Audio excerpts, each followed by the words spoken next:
Hello साथियों, जैसा कि मैंने आपको कहा था कि मैं प्रत्येक दिन आपके सामने एक फुल टेस्ट मॉडल पेपर लेकर आऊँगा जब तक आपका रीट मेंस का एग्ज़ाम नहीं हो जाता। तो मैंने पहला मॉडल पेपर अपलोड कर दिया था। उसके बाद आप खुद देखिए, ये टेस्ट नंबर 2 है और ये आपके सामने अपलोड आज हो रहा है, ठीक है ना। तो हम बिना किसी देरी के आगे चलते हैं सवाल नंबर 1 पे, और बीच में हम बातें करते रहेंगे। आप हमसे जुड़ सकते हैं टेलीग्राम रीड तक ऑफिशियल, जिसका लिंक नीचे डिस्क्रिप्शन में दे रखा है। और मैं प्रत्येक दिन एक ऐसा पेपर लेकर आता हूँ, और इस सीरीज़ से आपको जुड़ना है तो आप चैनल को सब्सक्राइब कर दो और वीडियो को अब भी लाइक कर दीजिए यदि आपको अच्छा लगता है। चलिए सबसे पहले पहला सवाल पे, एरिडीसोल मृदा का क्षेत्र है, तो एरिडीसोल मृदा का क्षेत्र कौन सा है?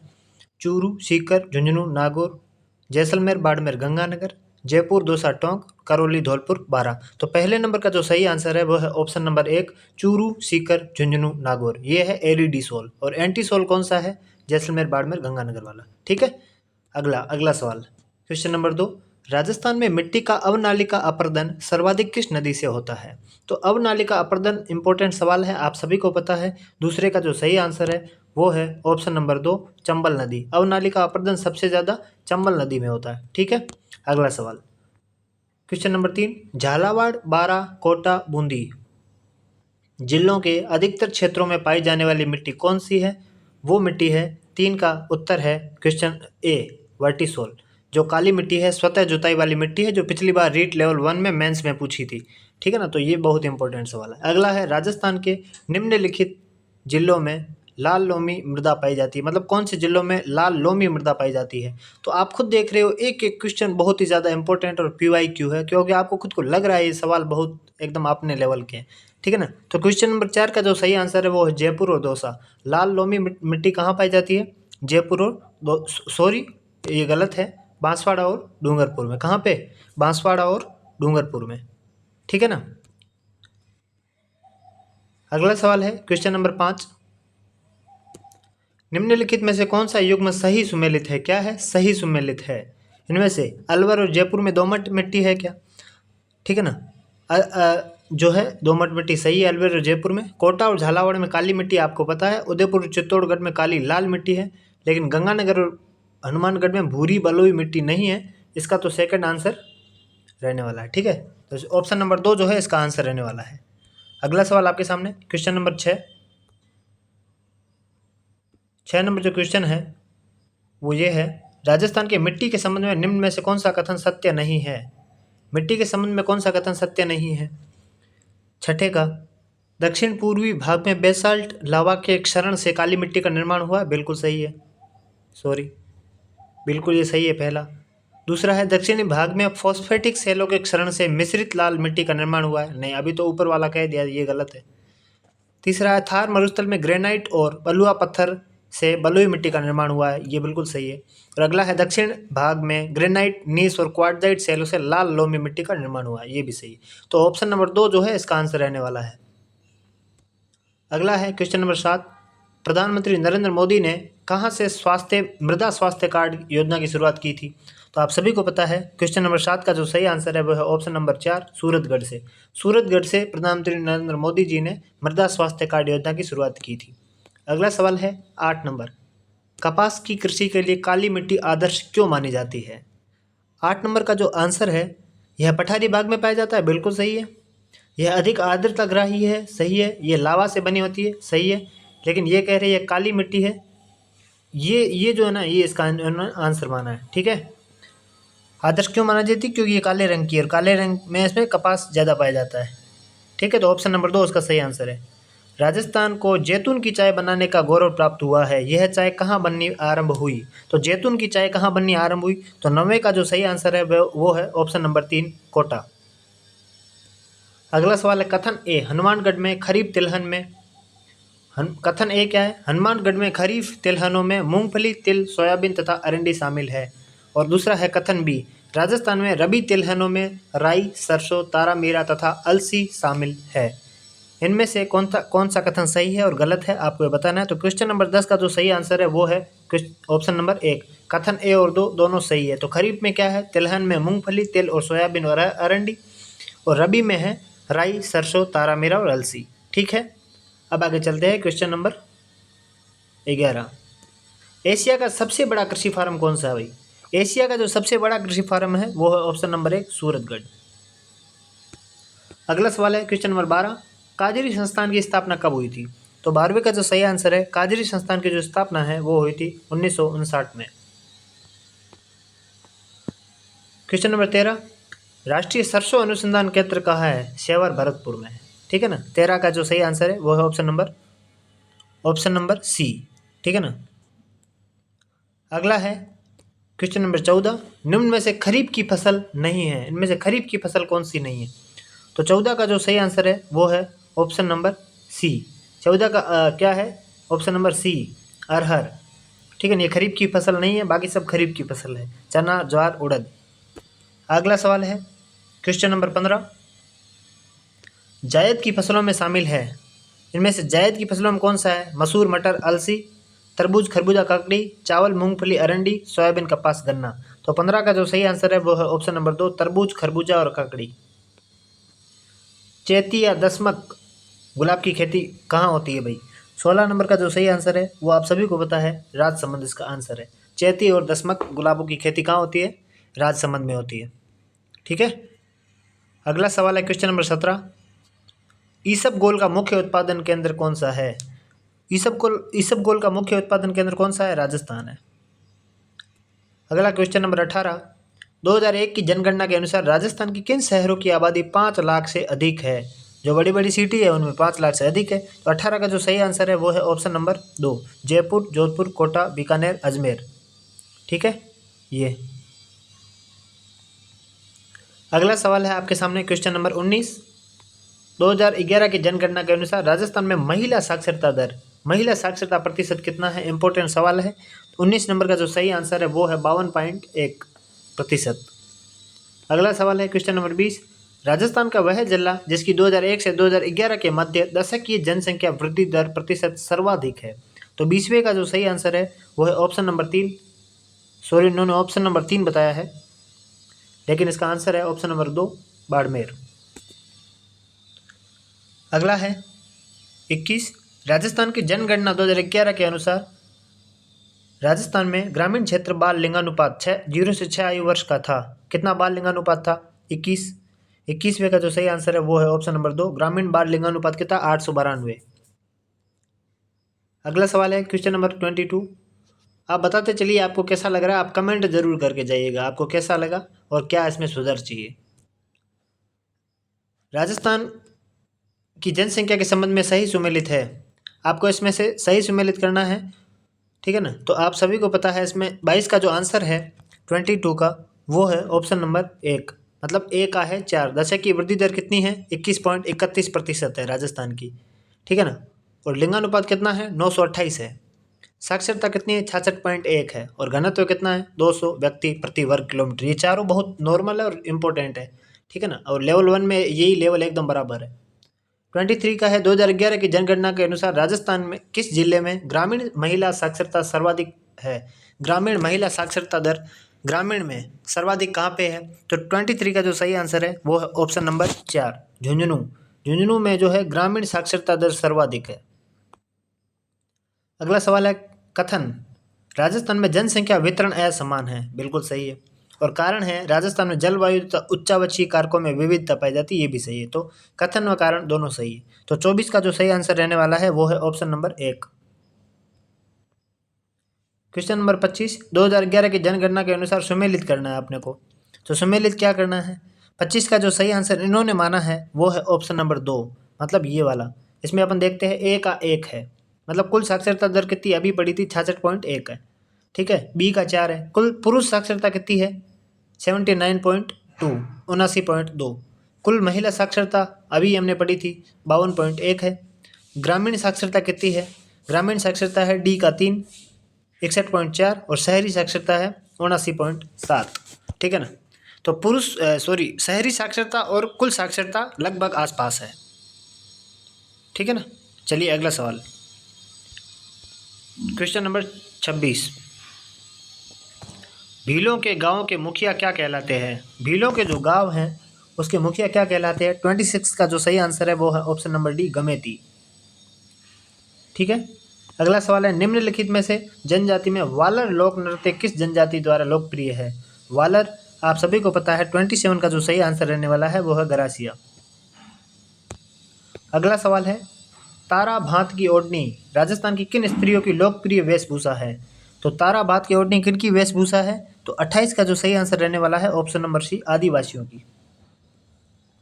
क्वेश्चन नंबर 29, राजस्थान में किशनगंज और शाहबाद पंचायत में कौन सी जनजाति निवास करती है? तो 29 का जो सही आंसर है वो है ऑप्शन नंबर बी, सहरिया। अगला है, गोपना, कोरुआ या टोपा कहते हैं, किसको कहते हैं भाई? तो 30वें का जो सही आंसर है वो है ऑप्शन नंबर 1, पेड़ों पे मचान नुमा झोपड़ी। इसको गोपना, कोरुआ या टोपा ये कहते हैं, ठीक है, पेड़ों पर मचान नुमा झोपड़ी। डामोर जनजाति का मुख्य व्यवसाय क्या है भाई? तो 31 का जो सही आंसर है वो है ऑप्शन नंबर ए, खेती करना। डामोर जनजाति का मुख्य व्यवसाय क्या है? खेती करना। अगला सवाल है, हेलुरु संस्था संबंध है। हेलुरु संस्था का संबंध किससे है? तो 32 का संबंध है गरासिया जनजाति से। तो हेलुरु संस्था गरासिया जनजाति से संबंधित है। अगला जो सवाल है, भील जनजाति में पेय पदार्थ हेतु किस वृक्ष का उपयोग किया जाता है? आप सभी को पता है, इसका जो सही आंसर है 33 का वो है ऑप्शन नंबर सी, महुआ। और महुआ की शराब आदिवासियों को बहुत ज़्यादा अच्छी लगती है। राजस्थान में जनजातीय क्षेत्रीय विकास विभाग, कौन सा विकास? जनजातीय क्षेत्र में विकास करने के लिए जो विभाग है उसकी स्थापना कब हुई थी? तो 34 का सही आंसर है ऑप्शन नंबर डी, 1981 में। अभी ही हुई है 1981 में जनजातीय क्षेत्रीय विकास विभाग।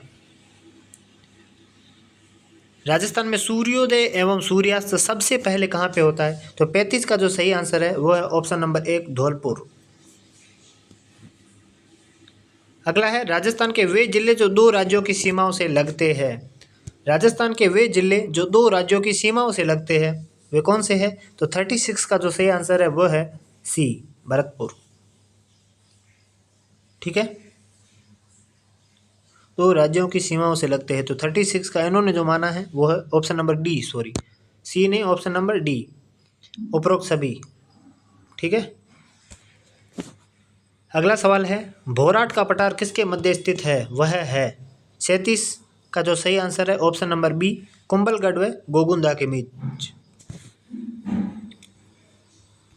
अगला सवाल है, पर्वत और पठार है और इनका जिला है, सुमेलित करना है इनमें से कौन सा सही है, ठीक है ना। तो 38 का जो इन्होंने सही आंसर माना है वो है ऑप्शन नंबर सी। इससे हम जोड़ते हैं, एक का एक सुंडा पर्वत जालोर में है, मैसा का पठार चित्तौड़ में है, भोराट का पठार उदयपुर में है और त्रिकुट जैसलमेर में है, ठीक है। अगला देखो, राजस्थान में उत्तर पश्चिम मरुस्थल के भाग में कौन सा संबंध तथ्य सही नहीं है, मतलब गलत कौन सा है? यह भाग राज्य के लगभग 61.11 क्षेत्रफल में विस्तृत है, ठीक है। यह जलवायु शुष्क एवं अत्यधिक विषम है, ये भी ठीक है। वर्षा का औसत पूर्व से पश्चिम की ओर बढ़ता है, नहीं घटता है। इस क्षेत्र की सामान्य ढाल उत्तर पूर्व से दक्षिण पश्चिम की ओर, ठीक है। तो 39 का जो सही आंसर इन्होंने माना है 39 का, वो इन्होंने माना है ऑप्शन नंबर बी। लेकिन मुझे लगता है इसकी जो आंसर है वो है ऑप्शन नंबर सी, ठीक है। अगला सवाल है 40, सॉरी ये नीचे नीचे दिए हुए थे, ठीक है ना, तो इसका सी वाला सही है बिल्कुल।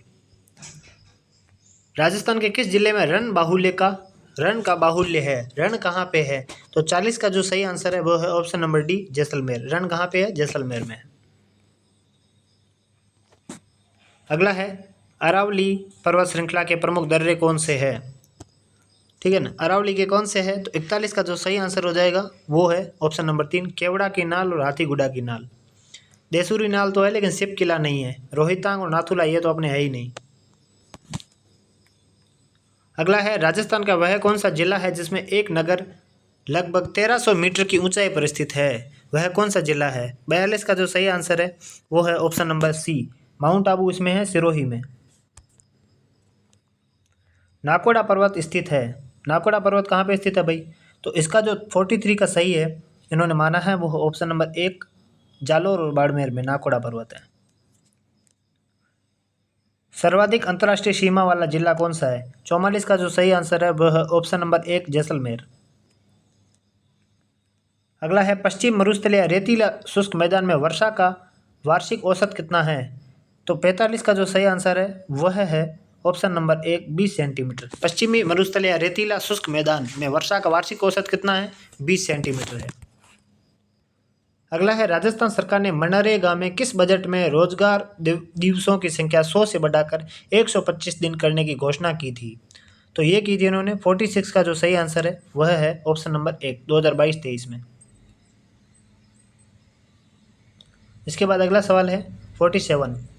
राजस्थान में जननी सुरक्षा योजना कब प्रारंभ किया गया था? तो 47 का जो सही आंसर है वह है ऑप्शन नंबर सी सितंबर 2005 में जननी सुरक्षा योजना। अगला है, राजस्थान महिला निधि योजना। राजस्थान में जो है महिला निधि योजना कहाँ पे शुभारंभ करने वाला राज्य कौन सा है? राजस्थान। तो 48 का जो सही आंसर है वह सेकंड, मतलब सेकंड नंबर पे राजस्थान था जिसने महिला निधि योजना का प्रारंभ किया था। राजस्थान निक्षय संबल योजना का संबंध किससे है? तो 49 का जो सही आंसर है वह है ऑप्शन नंबर एक चिकित्सा से निक्षय संबल योजना। अगला है, मुख्यमंत्री अनुप्रति कोचिंग योजना की शुरुआत कब हुई? तो आप सभी को पता है 50वें का जो सही आंसर है ऑप्शन नंबर एक 5 जून 2021 को हुई थी। अगला है, आयुष्मान वय वंदन योजना का प्रारंभ हुआ। आयुष्मान वय वंदन योजना का प्रारंभ कब हुआ था? तो 51वें का जो सही आंसर है वह है ऑप्शन नंबर ए 9 अक्टूबर 2024। कब हुआ था? 9 अक्टूबर 2024 आयुष्मान वय वंदन योजना। किशोरी बालिका योजना का मुख्य उद्देश्य क्या है? तो किशोरी बालिका योजना का मुख्य उद्देश्य है क्या? 52 का जो सही आंसर इन्होंने माना है वह है ए 14 से 18 वर्ष की किशोरियों को शिक्षित कर सशक्त बनाना ताकि वे आत्मनिर्भर व जागरूक बन सके। अगला है 53। मुख्यमंत्री आयुष्मान आरोग्य योजना के तहत प्रति परिवार बीमा राशि प्रति वर्ष कितने रुपए है? किसमें? मुख्यमंत्री आयुष्मान आरोग्य योजना, इसमें ठीक है ना, प्रति वर्ष कितने रुपए मिलते हैं? तो 53 का जो सही आंसर है 53 का वो है ऑप्शन नंबर डी 25 लाख। अगला है 54। मुख्यमंत्री निःशुल्क जांच योजना की शुरुआत कब हुई थी? तो 54 का जो सही आंसर है ऑप्शन नंबर ए 7 अप्रैल 2013 में हुई थी। इंदिरा गांधी मातृत्व पोषण योजना के तहत दूसरी संतान के जन्म पर लाभार्थियों को 5 चरणों में कितने रुपए दिए जाते हैं? ठीक है ना, दूसरी संतान के जन्म पर कितने रुपए दिए जाते हैं? 55 का जो सही आंसर है वह है ऑप्शन नंबर बी 6,000 रुपये। कितने? 6,000 रुपये। मुख्यमंत्री किसान मित्र ऊर्जा योजना का शुभारंभ कब हुआ? तो 56 का जो सही आंसर है वो है ऑप्शन नंबर एक 2021 में। मुख्यमंत्री किसान मित्र ऊर्जा योजना का शुभारंभ 2021 में हुआ था। घर घर औषधि योजना के तहत किन पौधों का वितरण किया गया? ठीक है ना, तो 57 का जो सही आंसर है वह है ऑप्शन नंबर एक तुलसी, गिलोय, कालमेघ और अश्वगंधा। अगला है क्वेश्चन नंबर 58। पंडित दीनदयाल उपाध्याय गरीबी मुक्त गांव योजना के संदर्भ में निम्नलिखित कथनों पर विचार करें। देखिए, तो 58 में जो इन्होंने आंसर बताया है वो है बी, मतलब 1, 2, 4 सही है। कौन से सही है? यह योजना ग्रामीण विकास विभाग द्वारा संचालित की जा रही है, बिल्कुल सही है। इस योजना की शुरुआत 27 मार्च 2025 को की गई थी, ठीक है। योजना के अंतर्गत अवैध कॉलोनी में रहने वाले लोगों को पट्टे प्रदान किए जाएंगे, सही है। 10,000 गाँवों को शामिल किया गया, नहीं 5,000 को शामिल किया गया, ठीक है। अगला सवाल है क्वेश्चन नंबर 59। मिशन हरियालो राजस्थान अभियान के बारे में निम्न में से कौन सा कथन असत्य है जबकि अन्य सभी सत्य है? ठीक है ना, असत्य वाला आपने को पता करना है। तो 59 में जो है 1 वर्ष 2024-25 में इस अभियान के तहत 7 करोड़ पौधे लगाए गए, ठीक है। एक पेड़ माँ के नाम अभियान की शुरुआत 7 अगस्त 2024 को हरियाली तीज पर की गई, ये गलत है। डीजी वन फॉरेस्ट स्टेक ऐप को पारदर्शिता हेतु वन विभाग को लॉन्च किया गया, सही है। अगले 5 वर्षों में 50 करोड़ पौधे लगाने का लक्ष्य रखा गया है, सही है। तो ये सही है, लेकिन ऑप्शन नंबर 2 गलत है। अगला सवाल है एक पेड़ माँ के नाम अभियान की शुरुआत राजस्थान में कब हुई थी? एक पेड़ माँ के नाम अभियान की शुरुआत कब हुई थी? तो 60 का जो सही आंसर है वो है ऑप्शन नंबर एक 23 जून 2024 को। अगला सवाल है डीजी वन फॉरेस्ट स्टेक ऐप को पारदर्शिता हेतु किस विभाग ने लॉन्च किया? तो 61 का जो सही आंसर रहने वाला है वो है ऑप्शन नंबर बी, इन्होंने माना है। डीजी वन फॉरेस्ट स्टेक ऐप इन्होंने ये माना है, लेकिन इसका आंसर जो है वन विभाग है।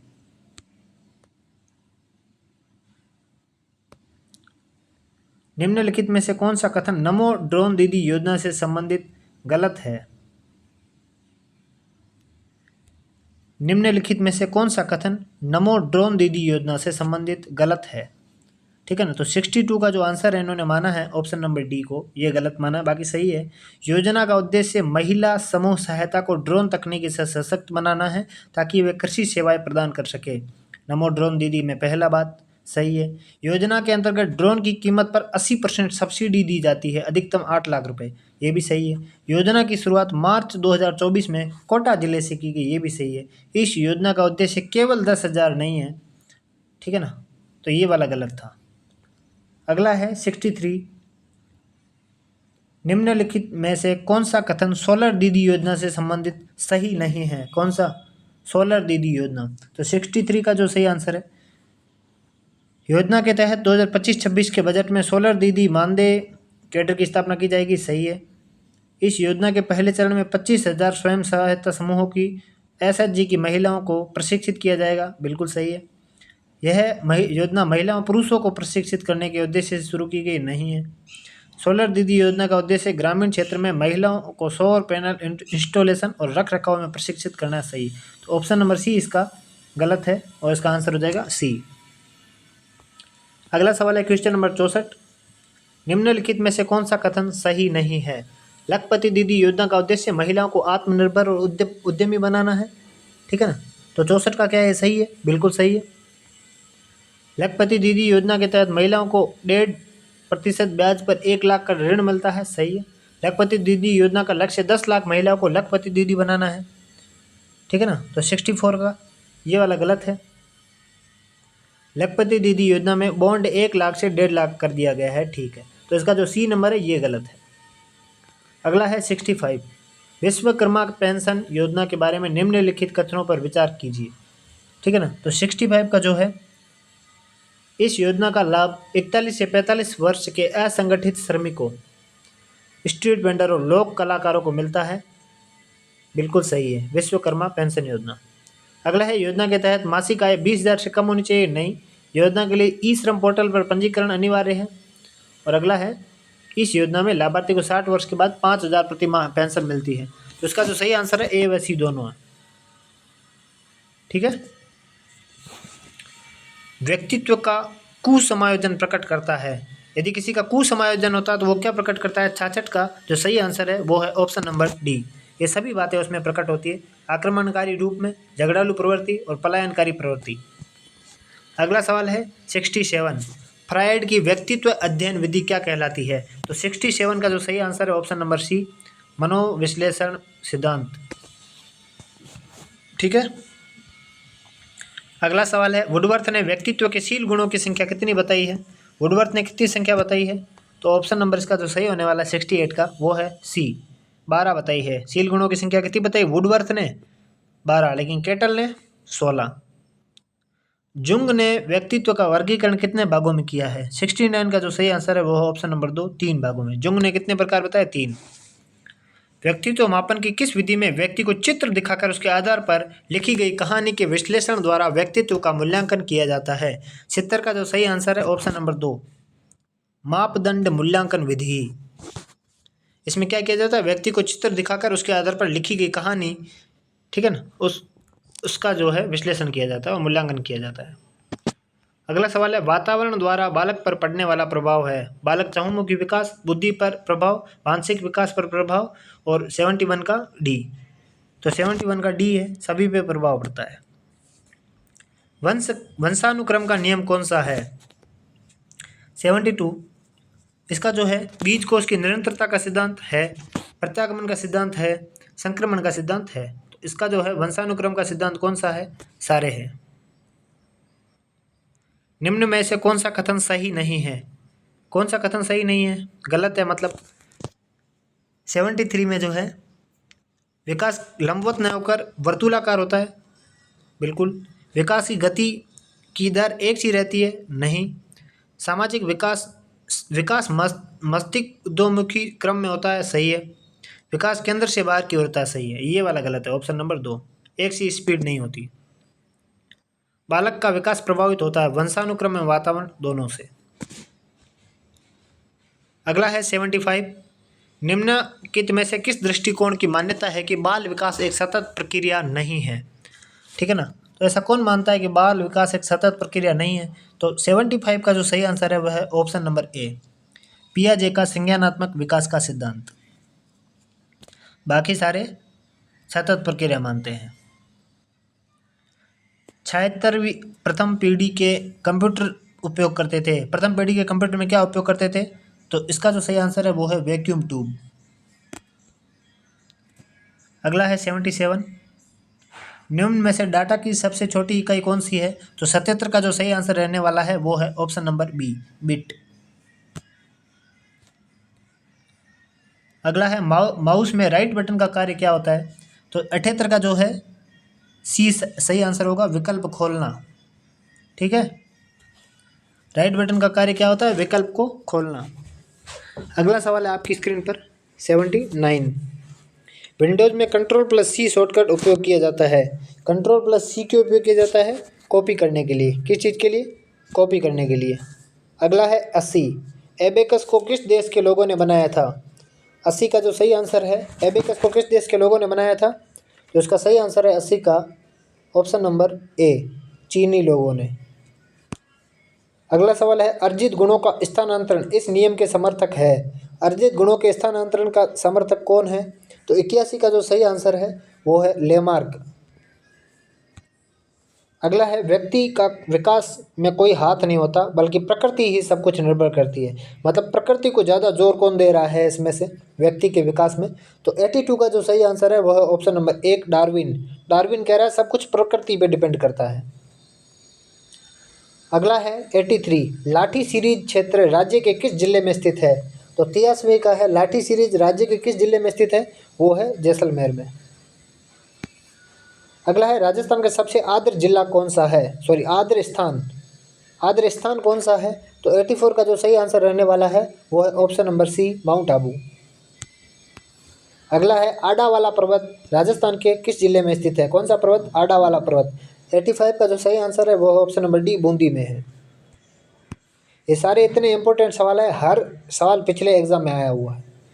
वह न्यूनतम संख्या क्या होगी जब 9, 12, 15 और 20 से विभाजित करने पर 3 शेष बचे? 168, 128, 183 और 160।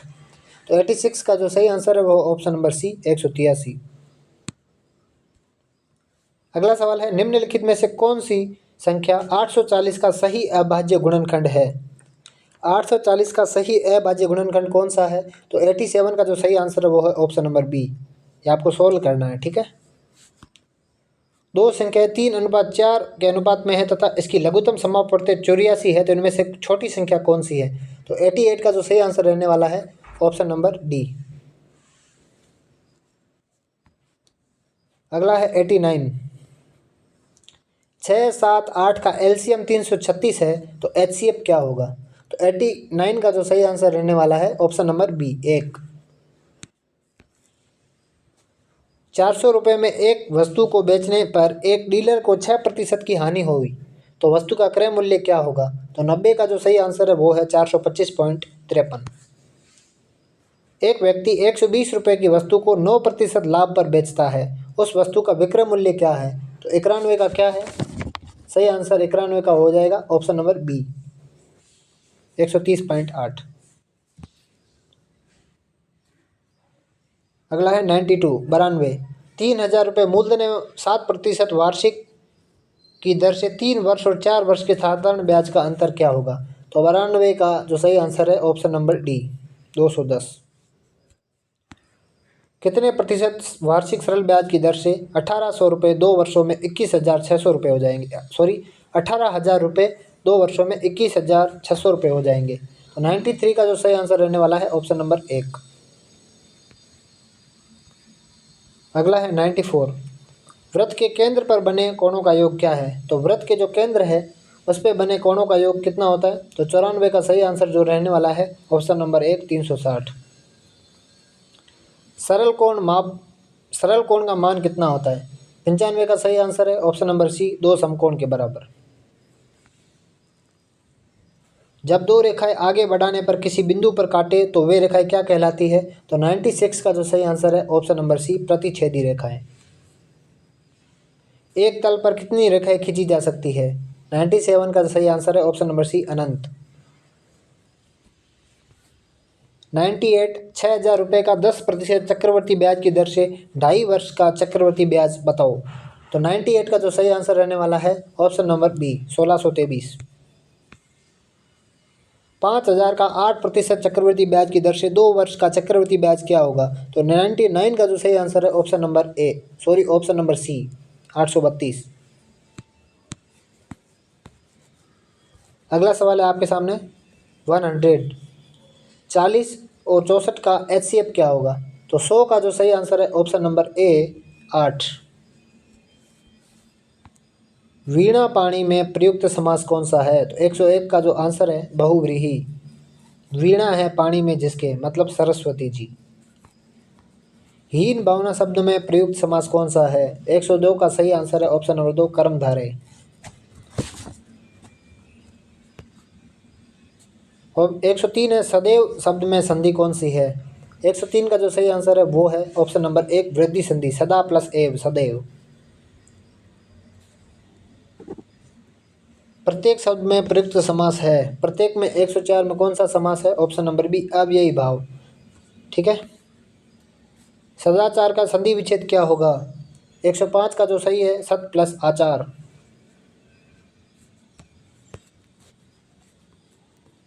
अगला सवाल है वधूत्सव शब्द का संधि विच्छेद होगा। 106 का जो है ऑप्शन नंबर 1, वधु प्लस उत्सव। निरोग शब्द में कौन सी संधि प्रयुक्त हुई है? 107 का सही है ऑप्शन नंबर बी, विसर्ग संधि। कौन सा शब्द समूह सदैव एक वचन में ही प्रयुक्त होता है? 108 का जो सही है ऑप्शन नंबर बी, आकाश, झूठ, वर्षा, क्षमा। आज का मनुष्य बहुत स्वार्थी हो गया है, रेखांकित शब्द में वचन है। 109 का जो सही आंसर इन्होंने माना है ऑप्शन नंबर ए, एक वचन। टहलना स्वास्थ्य के लिए हितकारी होता है, रेखांकित शब्द में लिंग है। ठीक है ना। तो 110 का जो सही आंसर है वो है ऑप्शन नंबर 1, पुल्लिंग। अब रेखांकित कौन सा है पता नहीं। 11 है, उन्नति शब्द का सही संधि विच्छेद क्या होगा? 111 का जो सही आंसर रहने वाला है वो है ऑप्शन नंबर 1, उत प्लस नति। अगला सवाल 112, किस विकल्प में पुल्लिंग और स्त्रीलिंग शब्दों का सही मेल नहीं है? ठीक है। तो 112 का जो सही आंसर रहने वाला है ऑप्शन नंबर डी, मर्द और मर्दानी। हाथी का हथीनी, कर्ता का कर्त्री, दाता का दार्त्री। व्यायाम शब्द में कौन सी संधि प्रयुक्त हुई है? 113 का जो सही आंसर रहने वाला है ऑप्शन नंबर बी, यण।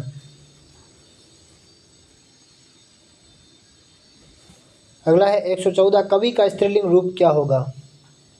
114 का जो सही आंसर रहने वाला है ऑप्शन नंबर बी, कवयित्री।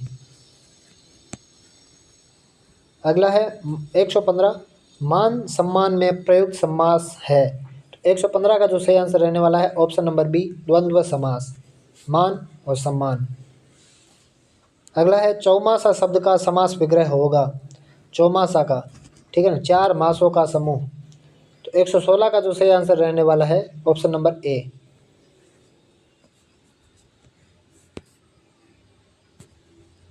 एक 117 का है, हिंदी शिक्षण के दौरान बच्चों के भाषा ज्ञान संबंधी उपलब्धि की जांच किस परीक्षण के द्वारा की जाती है? तो उपलब्धि की जांच किसके द्वारा की जाती है? 117 का ऑप्शन नंबर बी, उपलब्धि परीक्षण के द्वारा। अगला सवाल है 118,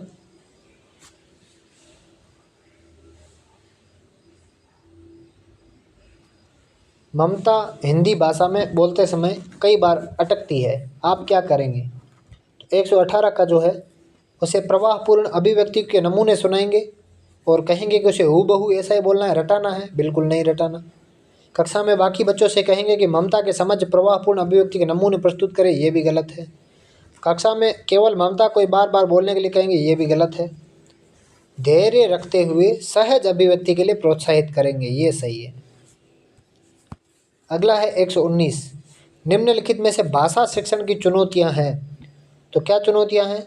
केवल व्याकरण से संबंधित चुनौतियां इधर भी है, पठन से संबंधित भी है, लेखन से संबंधित भी है, मतलब सभी प्रकार की चुनौतियां हैं। समाचार पत्र किस प्रकार की सामग्री है? तो आप सभी को पता है 120 का ऑप्शन नंबर 2 है, दृश्य सामग्री है। कक्षा में अध्यापक का मित्र कौन होता है? तो 121 का सही आंसर है ऑप्शन नंबर बी, श्याम पट्ट। पाठ्य पुस्तकें सहायक होती है 122, इसका जो सही आंसर है ऑप्शन नंबर डी, केवल पाठ्यक्रम को व्यवस्थित करने में, चलाने में, बिल्कुल सही है। शिक्षा को प्रति रुचि उत्पन्न करने में और स्व अध्ययन में, सभी में पाठ्य पुस्तक सहायक होती है। अगला सवाल है 123, निम्नलिखित में से सर्वाधिक प्रभावी शिक्षण सहायक सामग्री कौन सी है? तो 123 का जो सही है सी, श्रव्य दृश्य शिक्षण सामग्री। अगला है 124, निम्नलिखित को सम्मिलित कीजिए। तो 124 का जो सही आंसर रहने वाला है ऑप्शन नंबर बी, मतलब ए का जो है 2, ठीक है, बी का है 3, सी का है 4, डी का है 1। अगला है भाषा की कक्षा में समाचार पत्र पत्रिकाओं का उपयोग यह सुनिश्चित करता है कि 125 का जो सही आंसर होगा, बच्चों को मुख्य शीर्षक याद रहे, नहीं, बच्चे प्रमाणित लेख, समाचार आदि पर अपनी प्रतिक्रिया देने की क्षमता रखते हैं, नहीं, शिक्षण सामग्री का उपयोग हो रहा है, नहीं, बच्चे की भाषा पर समाचार पत्र पत्रिकाओं का प्रभाव पड़े, ये है इसका उद्देश्य। 126 नंबर का क्वेश्चन है to 130, change the sentence into passive voice. 126 से 130 में सभी में पैसिव वॉइस में चेंज करना है। ओपन द डोर, ठीक है ना, इसका चेंज क्या होगा? तो 126 का सही आंसर होगा let the door B opened, ठीक है। They will borrow some money, ठीक है ना। तो 127 का जो सही आंसर रहने वाला है some money will be borrowed by them.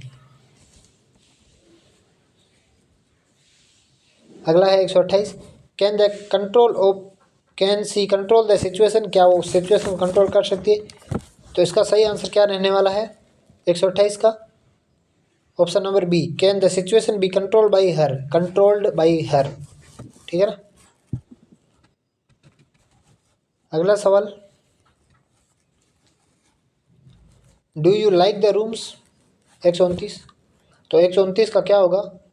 Are the rooms liked by you, ठीक है। अगला है 130, have they played a match. 130 का जो है सही आंसर होगा D, has a match been played by them. I said to boy don't tease the dog, इसका सही आंसर क्या होगा? 131 का सी होगा, I asked the boy not to tease the dog, ठीक है।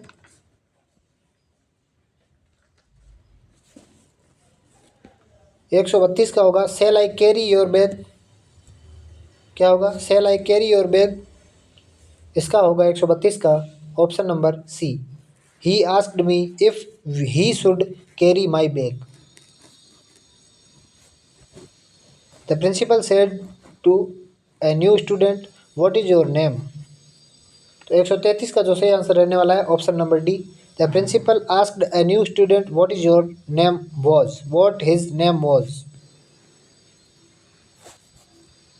अगला सवाल है Prachi said how lazy I am. 134 number सवाल है हाउ लेजी आई एम। तो 134 का क्या होगा? Option number C, Prachi confessed that she was very lazy. Amit says you are very intelligent. 135 का सही आंसर है Amit says that I am very intelligent. Doctor West system lays stress on. Doctor West जो method है ये किस पे जो है जोर देता है? तो 136 का जो सही आंसर रहने वाला है option number D, silent reading पर। The grammar translation emphasize, grammar translation किस पे इम्पोर्टेंट देता है? तो 137 का जो है answer option number D, the use of mother tongue. Oral और oral approach is also known as what. 138 का जो सही है option number C, structural approach, ठीक है। The direct method increase the student capacity. 139 का सही आंसर होगा option number A, to hear accurately. What is the soul of language? तो 140 का जो सही आंसर है option number B, grammar. Lapse is occurred due to 141 का ऑल ऑफ दीज। ठीक है ना, fatigue, shortness of memory, lack of concentration. Mother tongue is also known as first language और होम लैंग्वेज। तो 142 का जो सही आंसर है वो है option number C, both A and B. Which type of disorder is related to learning disability in mathematics? इसको कहते हैं डिसकैलकुलिया।